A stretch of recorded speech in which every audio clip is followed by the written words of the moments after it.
Good friends, good books, and a sleepy conscience. This is the ideal life. Mark Twain. Do you feel more free when you read books, and why? Do you read to be alone or to be intimate? Both. How is reading different to rereading? And do you ever slow down and savour the craft of writing to experience your books in a new way? In this week's episode, we're going to explore 12 ways to read books in order to become a little lighter, like a bird. Welcome to the Like a Bird podcast. I'm James Chadwick, and throughout 2024, I'll be sharing one essay a week or perhaps an interview, and then I'll be rolling all these ideas up into my second book just in time for Christmas. But why Like a Bird? Well, it all started, as it often seems to do, with a single line that I couldn't get out of my head by the French writer Paul Valéry. One should be light like a bird and not like a feather. That line felt true and important. Yes, we should all want to grow lighter and freer as we grow older, but lighter with control, like a bird in flight and not like a feather buffeted around by the wind. And so this weekly podcast and newsletter are for everyone ready to grow lighter by gently cutting themselves free from the ideas, the habits, and the people that are weighing them down. Got any of those? My guess is yes. So let's dive in to this week's idea, which is also available at jechadwick.com. Today on the podcast, I would like to read this week's essay. It's called 12 Ways to Read Books. Read with total freedom. There are too few areas of our lives that we genuinely get to control. Most of us wake up earlier than we'd like to, then race to hit deadlines and appointments and make hundreds of daily compromises to keep others happy. Sometimes we don't even get to choose the movies or music we need to match our shifting mood. But nobody gets to control what we read. The books we choose and how we decide to read them are an oasis of pure, indulgent freedom. Books uniquely put us in charge, allowing us to slow down and dwell on new truths or to speed past or skip tired ideas. This rare freedom is what we need more of in our lives. Nobody can judge us for keeping 5 or 10 different books on the go at the same time. Like tapas on a Mediterranean break, we can endlessly snack on a diet of fiction and non-fiction. Yeats on the park bench, Amos before dinner, Austen in bed. Libraries are free, and all are now online, so everyone has access to an unlimited stream of fresh books and audiobooks. And if you don't like your local selection, you can even ask a friend in a fancier zip code to lend you their login details. Life is too short to continue with a dull book. If you find a book opaque or challenging to get through, it's the author's fault, not yours, so please move on. If they could think clearly, they would write more clearly, but alarmingly, few do. Reading a different chapter of 10 books is often more rewarding than reading 10 chapters of one book. Modern life rarely offers us pure freedom, so we must indulge in the serendipity of reading books.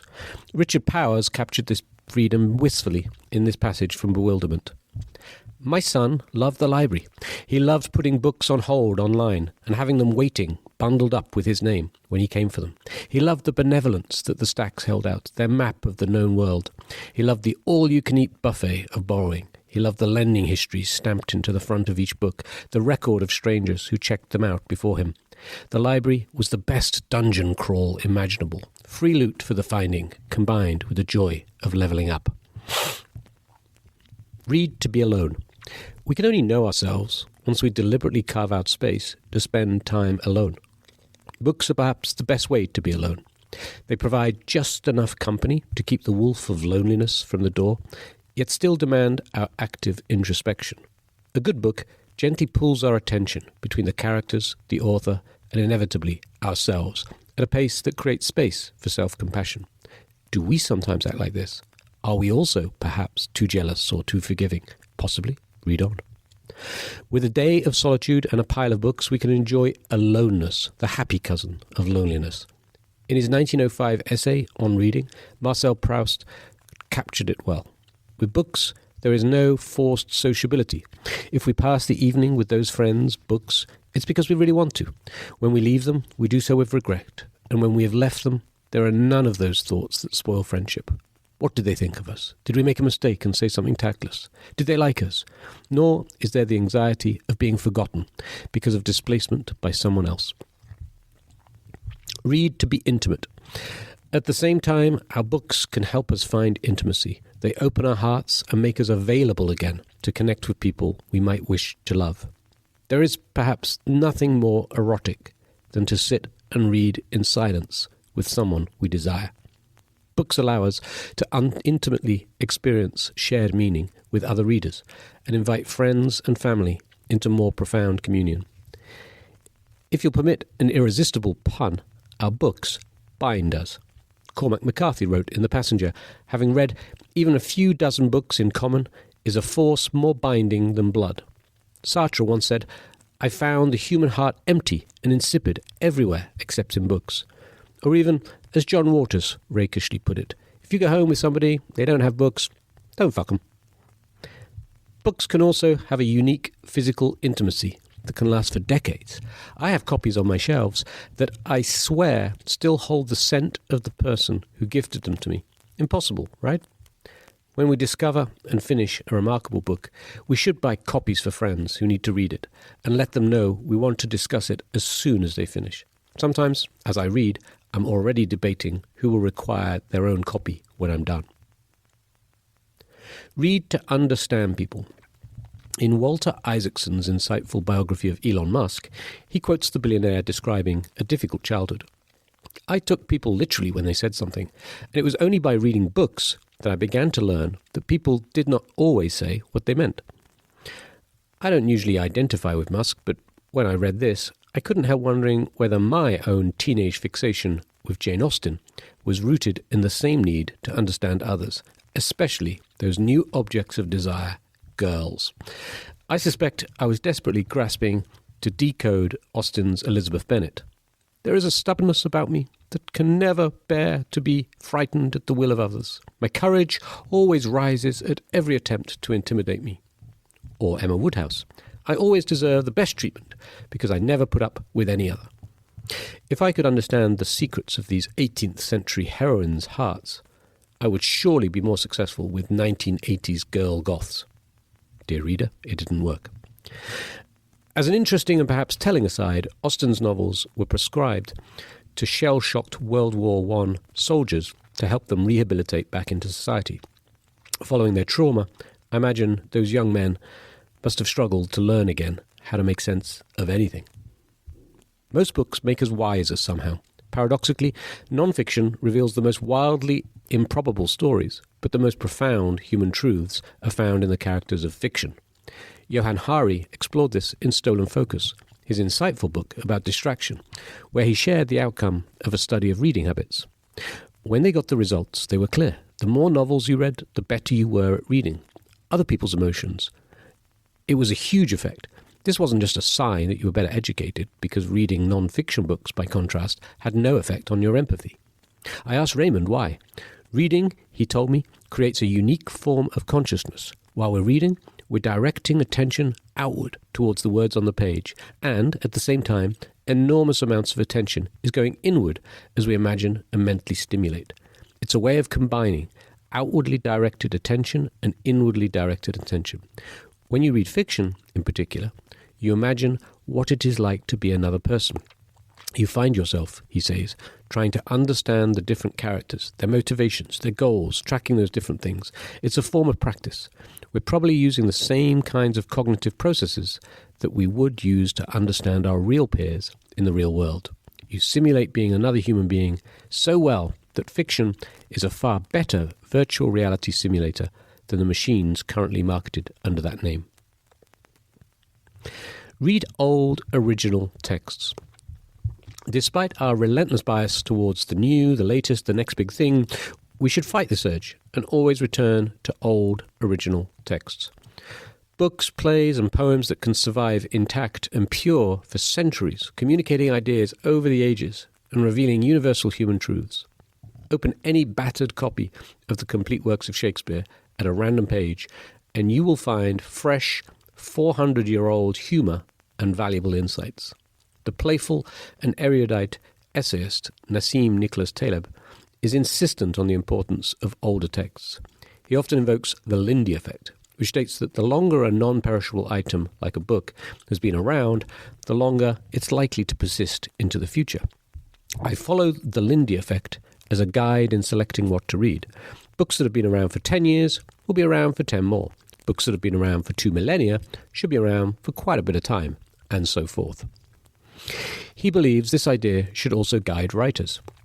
If you want to write a book that will be read in 20 years, he suggests, then write a book that somebody would have read 20 years ago.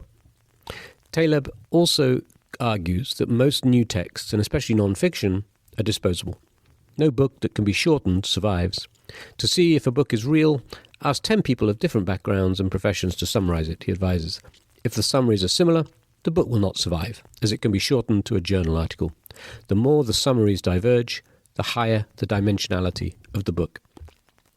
I would add that reading old books beats listening to them. Audiobooks and podcasts might distract us from the silence while driving or walking, but they can't replace the commitment it requires to read the original text. As Navar Ravikant puts it, listening to books instead of reading them is like drinking your vegetables instead of eating them. Read books to savor the craft. We should savor many things more often, such as our food, our music, and walks in nature. Stopping to savor is a form of meditation that usually helps to calm and clear the mind. But a book can also be savored when we pause to consider the elements of its craft. What do I mean by craft? We can consider any or all of the writer's decisions as its craft. The language, pace, characters, narrative devices, dialogues, themes, story, plot, and even typographical layout. As we read, whatever calls out to us or makes our heart skip a beat requests our attention for a reason.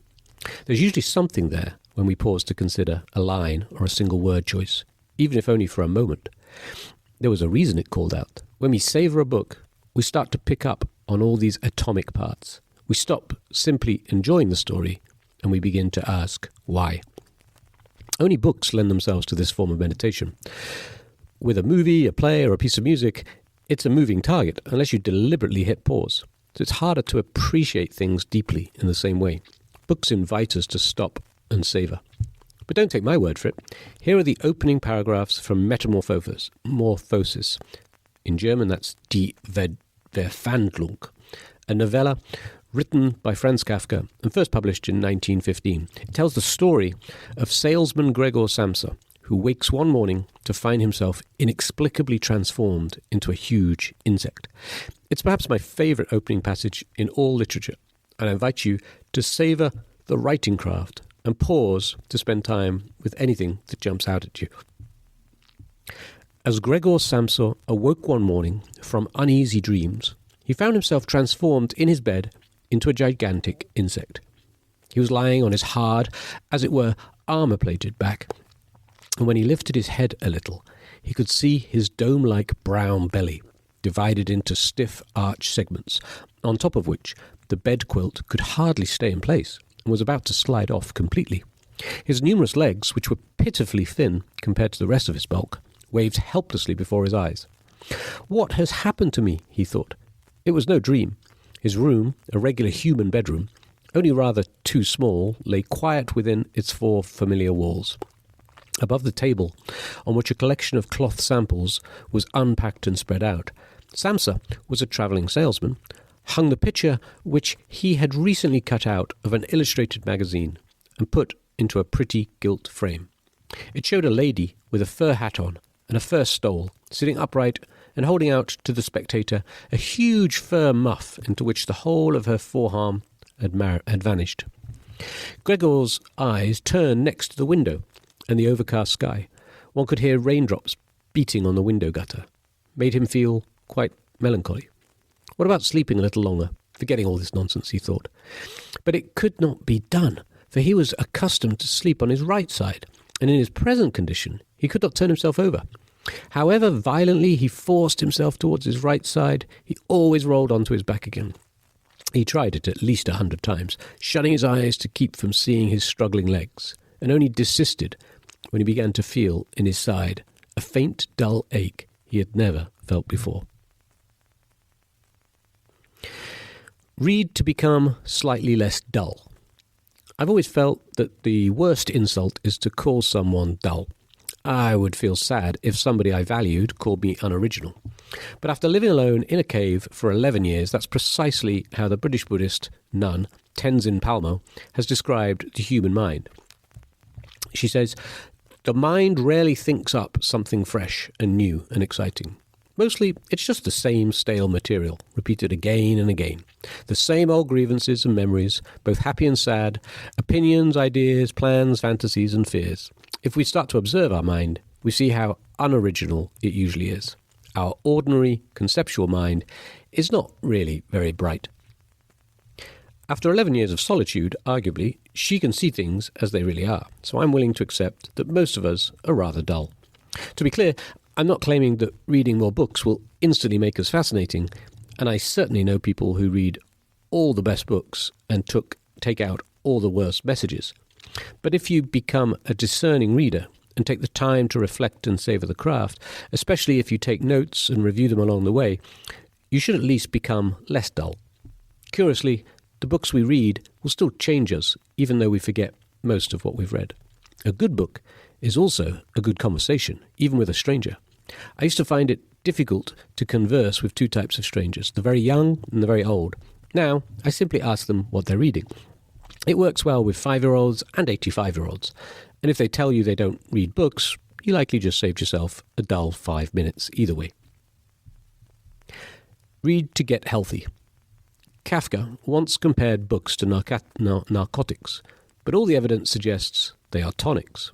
Across various studies, researchers have linked books to putting our brains into a pleasurable, meditative state. Regular readers sleep better, have lower stress levels, higher self-esteem, and lower rates of self-depression than non-readers. Book therapy is not a new idea. The ancient Greeks called their library in Thebes a healing place for the soul, and Sigmund Freud experimented with using literature as part of his psychoanalysis sessions in the 19th century. It's even got a name, bibliotherapy, dating back to a 1916 article in The Atlantic, a literary clinic. Bibliotherapists can refer to a light-hearted almanac of literary cures, written in the style of a medical dictionary full of lively recommendations. It's called The Novel Cure, From Abandonment to Zestlessness, 751 Books to Cure What Ails You, by Ella Bertut and Susan Eldekin.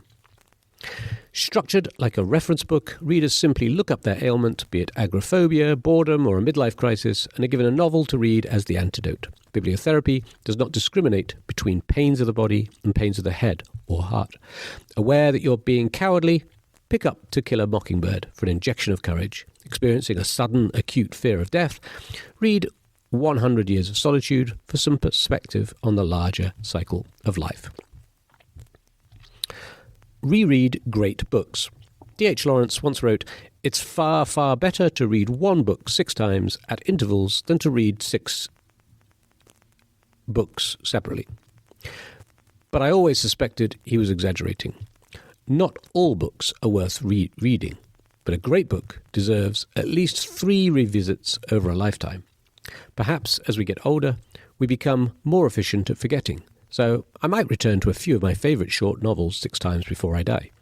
In the case of Hemingway's The Sun Also Rises, War's A Handful of Dust, and Roth's The Plot Against America, I hope so. I revisited each one of them last year, each for the 3rd time, and I was struck by how different the rereading experience is from reading a book for the first time. I think I preferred it. The first time we read a book, we're a little nervous. It's like a first kiss. It feels exciting, but awkward. Are we right for each other? Where will this go? What are we getting into? Rereading a well-loved book is very different. We already know we're in love, so we can relax. We half remember the plot, but there are still delightful surprises. We can stop more often to savour the details.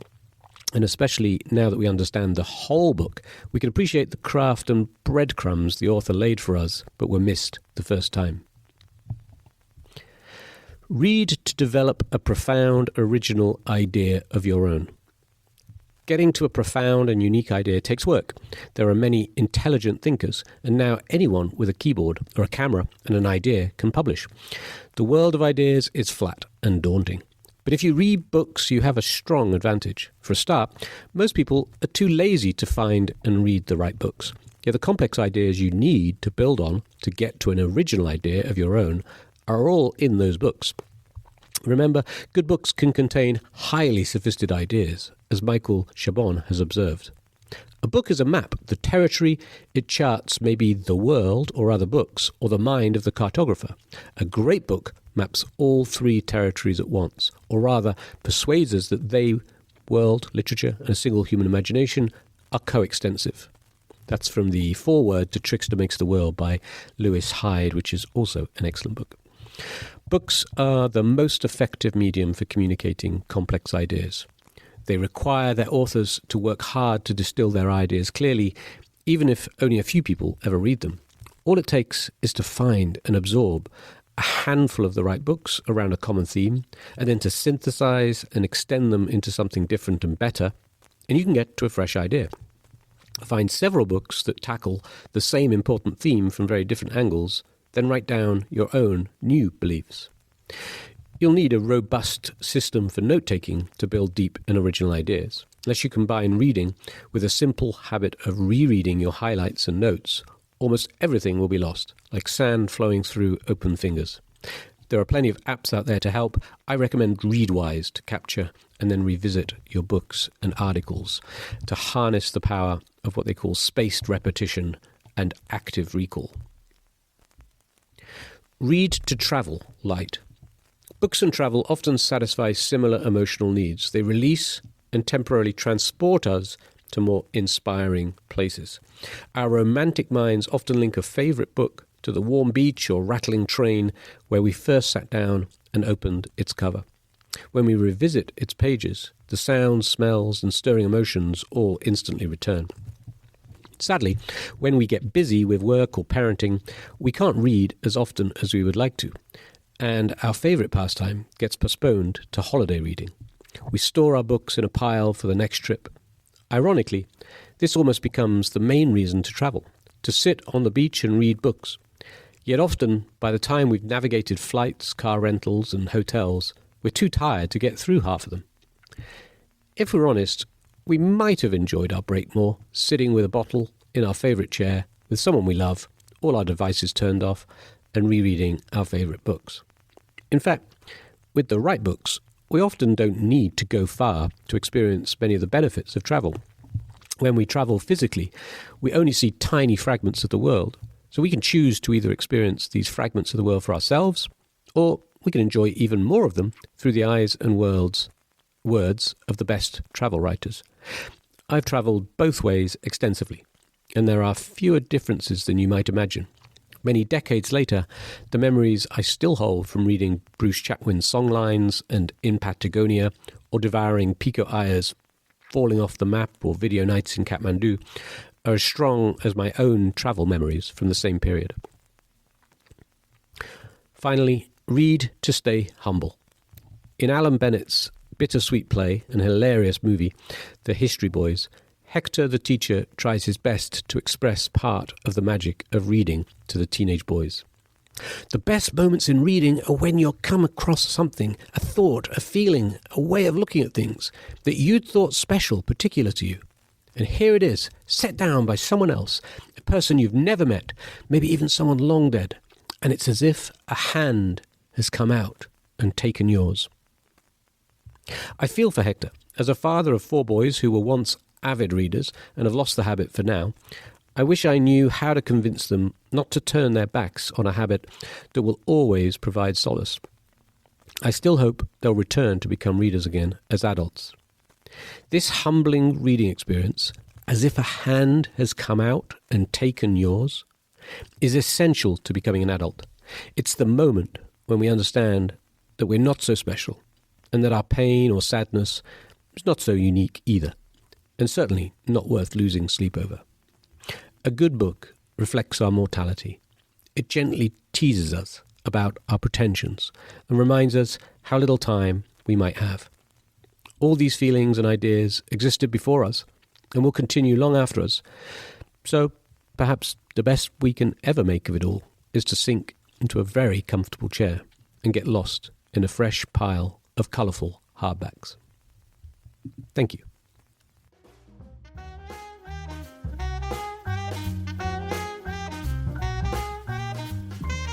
Thank you for listening to Like a Bird. Please subscribe to get one new idea a week. Check out more creative projects at jechadwick.com and share with anyone you think might be trying to grow lighter.